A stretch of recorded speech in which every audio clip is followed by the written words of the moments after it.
I ended up here, how life is in America. I don't really want to answer. I don't even know where to begin or how to convey everything to you. Well, while we were still corresponding, you had an idea of what I was up to. And then I thought to myself, nothing is keeping me here anymore. After the perestroika and the dissolution of the Soviet Union, it felt like the right time for me to go to America. However, only in movies is everything like a fairy tale. There were moments when I considered going back, but then luck was on my side. I met, as they say, the right people.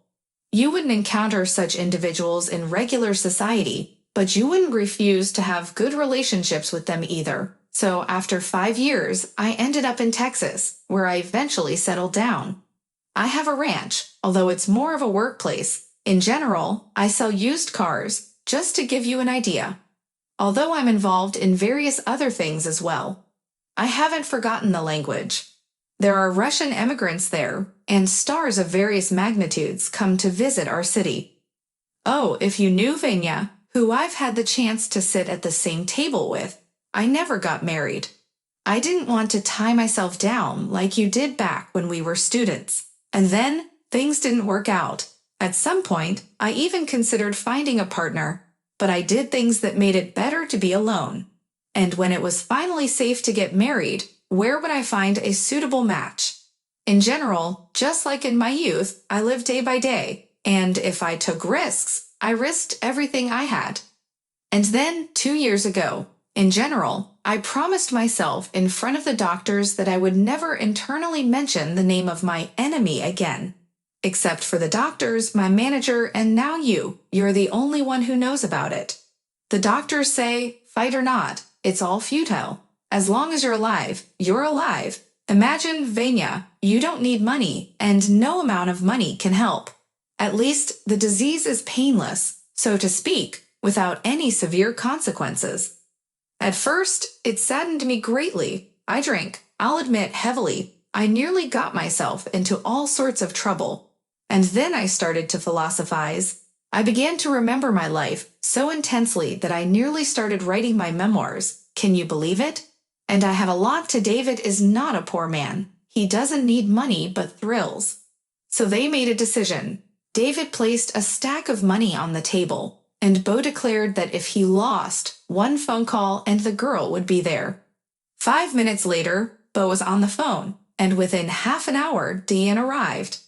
Bo quickly explained to her that she would now be working for David, and 5 years ago, I wouldn't have even given that girl a second glance. Maybe it's my nostalgic thoughts of the past, my college days, or... David, how much do you want for the girl? I calmly asked. Consider it a test, David replied. Not for an hour. Well, for the night or the weekend, and then let me know how much you'd price her at. I want her for good, I answered decisively. Are you trying out a new profession, or are you in love? David laughed. For how long? I asked seriously. For you, Willie, I'll let you have her at face value, the price of Bo's bet.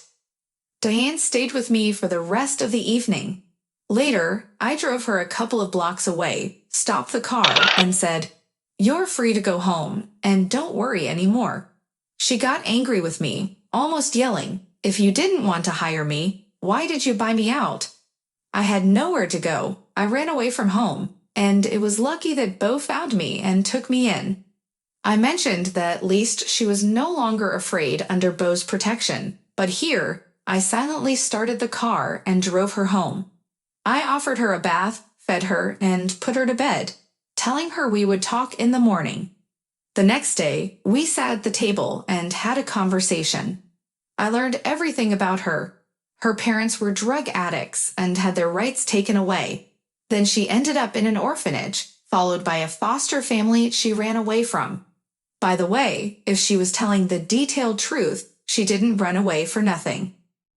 We only live once. Yet, the progress of technology and those who drive it are not in vain. There are moments in life where you realize the value of certain things, like the convenience of a cell phone.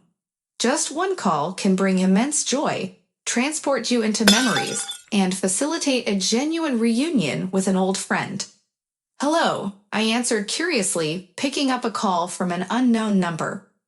"Is this Vanya?" asked a male voice, completely unfamiliar to me. "Yes, who is this?" I inquired, still unsure of the caller's identity. "Finally, how many cities, addresses, and phone numbers have you changed? I barely managed to find your city, but no one was answering the phone. It was even harder to reach you on your cell phone," the voice continued. "We're currently at our son's place in the countryside. He and his family went on vacation, and we're here managing and taking care of things," I explained. "But I can't figure out who you are. Your voice is completely unfamiliar." "Oh, really? After 30 years, you've already forgotten a friend?" "Oh, Vanyak, that's not good," the caller joked. "If I had known, I wouldn't have agreed to witness your marriage to Tonka. By the way, are you two still together?" "Vovka?" I almost shouted with surprise and joy. "Well, at least you have a clue and guessed it, you devil," Vovka chuckled. "If you're still with Tonka, tell her to make her famous specialty dumplings when you come." I met Vovka when we were both students, and we became good friends. He was always resourceful and reliable. People of my generation will understand when I say he was known as a highly successful farmer. But apart from that, we called him the go-getter. He could get anything he wanted, whether it was on the table, in the closet, or in an apartment. Despite being an orphan, he lived a better life in the dormitory than those from complete families. Ah, those were great times. After college, life scattered us in different directions, and although we corresponded for a while, our communication eventually ceased. The last thing I remember is that he was planning to go abroad after the collapse of the Soviet Union. And now, after all these years without a word, here he was. Himself. He mentioned that he would be in our city in about 5 to 6 days and asked if I would be willing to meet him. I even wondered if something had happened, but Vovka assured me, "You probably won't recognize me, but I'm ready to come and see how you've changed." And of course, Tonka must be pinched on the ass, just like in our student days. Since Vovka's visit coincided with my son's vacation, Tonka and I decided to invite Vovka to our cottage outside the city. However, he didn't come alone. He brought a young girl with him, introducing her as Diana, but saying that she responds well if you call her Dasha. It was fortunate that the girl understood Russian and only spoke a basic set of phrases like yes, no, thank you, and a few more. Otherwise, Tonka would have found herself in an awkward situation. Right at the gate, after exchanging greetings and warm hugs, she blurted out, "What a lovely daughter you have." Vovka burst into laughter and, with his characteristic humor, replied, "She's a future wealthy widow." It turned out that Vovka had indeed gone abroad in the mid-90s, traveled around the United States, and settled in Texas. Tonka and I couldn't help but laugh when Diana referred to our friend as Willie.